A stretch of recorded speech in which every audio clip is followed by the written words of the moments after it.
It's Hump Day. You know what that means. Time for the SCWA Hump Day Book Tour.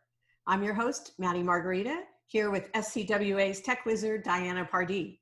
Every Wednesday at 10 a.m., the Southern California Writers Association turns our Facebook group over to an author who has 10 minutes to talk about themselves, their books, and maybe offer a writing tip or two. So take a break, grab your coffee, and enjoy as the SCWA Hump Day Book Tour proudly presents internationally acclaimed author Ava Homa. Ava is a writer, journalist, and activist.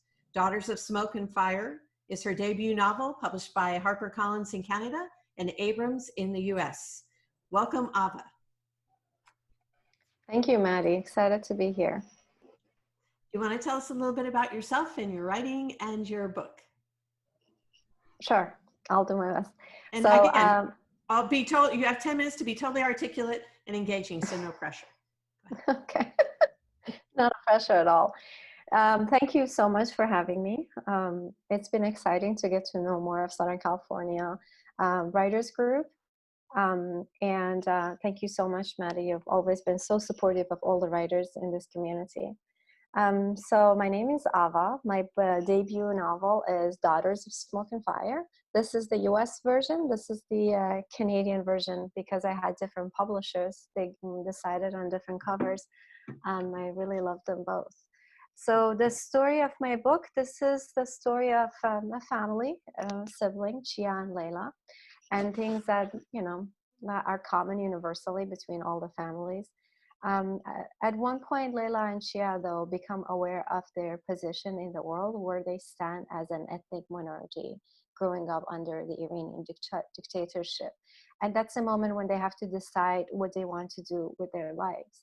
Leila is more interested in arts. She wants to be able to become a filmmaker and then present the story of her people to the world through this, cinema. Her brother Chia is more interested in becoming a lawyer, a human rights lawyer. Their father was a political prisoner and an activist himself, so that has affected both children. And then Chia's dream is to one day bring the perpetrators of genocide against Kurds to International Criminal Court, and that's what he's striving for. But one day, he takes part in a protest that happens in Tehran, and then he disappears. Now it's Leila's job to be able to figure out whether he's alive or not, where he is, and how to save him and what to do. And while she's doing that, she decides to publish all of Chia's underground articles and essays online, and they go viral, but that puts her own life in danger. So now she has to maneuver all of these things that she's facing, and in the meantime, she finds her, inner strength and things like that. And the reason I wrote this book is obviously partly because I wanted to tell an original, authentic story that hasn't been told yet.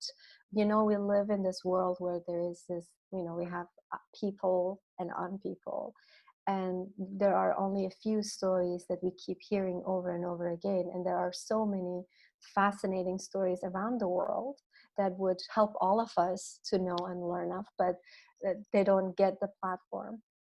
So while telling this story, I was looking at basically exploring the idea of human resilience and things that we're capable of doing under the most difficult conditions.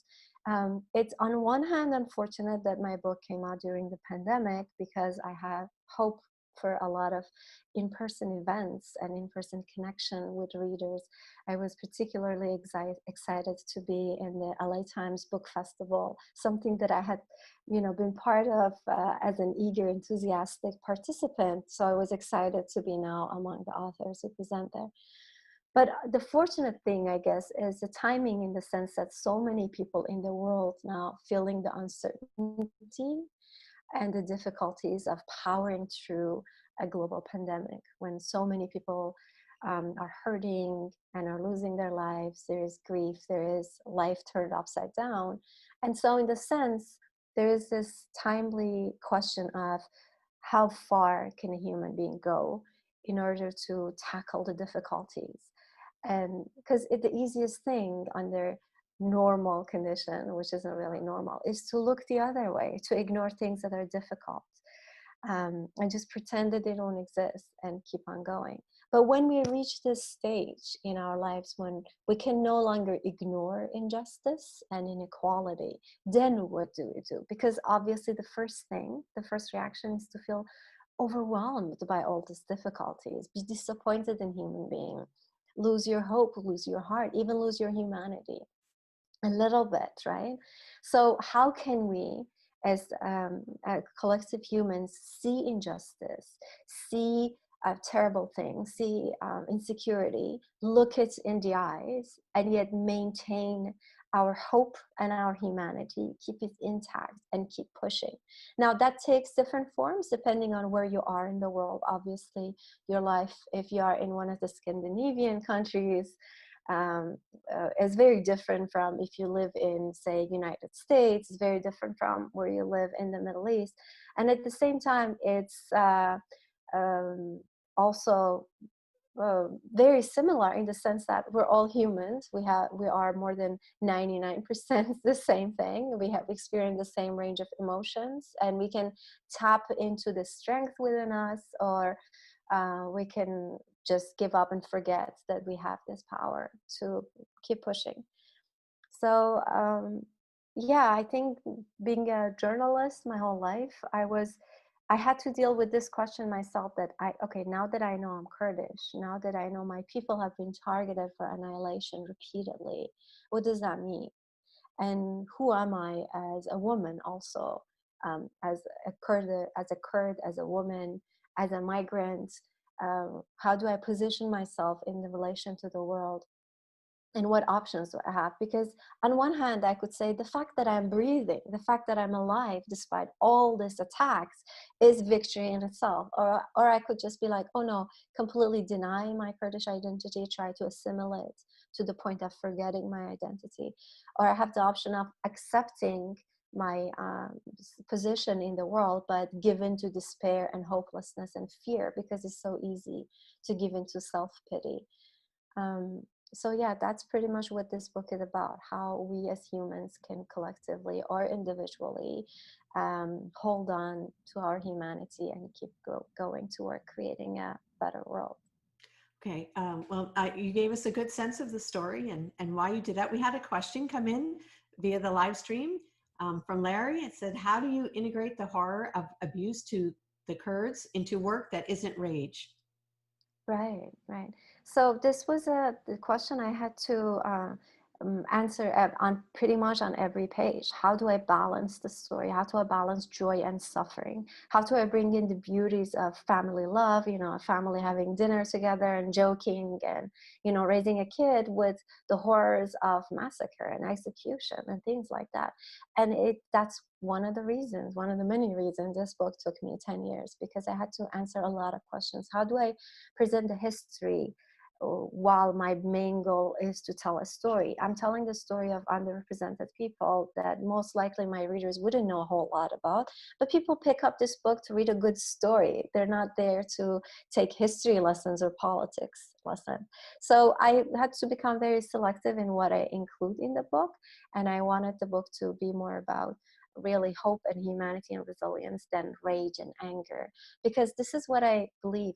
I also always have this conversation with my activist friends that if you think you want to help or be part of the force that is trying to improve lives for everyone, then you should be able to transform anger into fuel inside yourself. And if you can't have that transformation inside, if you're full of rage and anger, then how can you expect other people to have that that transformation? So you need personal transformation in order to push for social transformation. So there's no easy answer. There's no clear-cut answer that says this is how exactly you do it. This is a question you ask yourself every day. Like, how do I turn my disappointment and anger and fear into something creative, something beautiful, something meaningful? And it's throughout this process, throughout figuring out answer to this question, that we grow as writers and as people.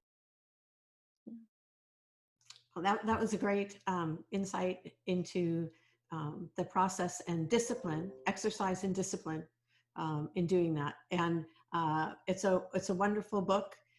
It is not a light read, but it's a worthwhile and valuable read.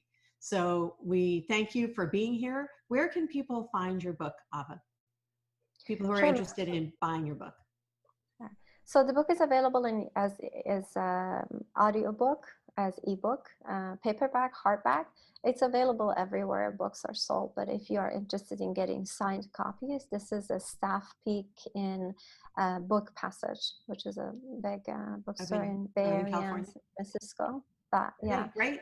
They have signed copies over there, but you can basically get it wherever you usually get your books. And I promise you that you won't be disappointed. I know it's not an easy read, but it's something that I think it's important for everyone.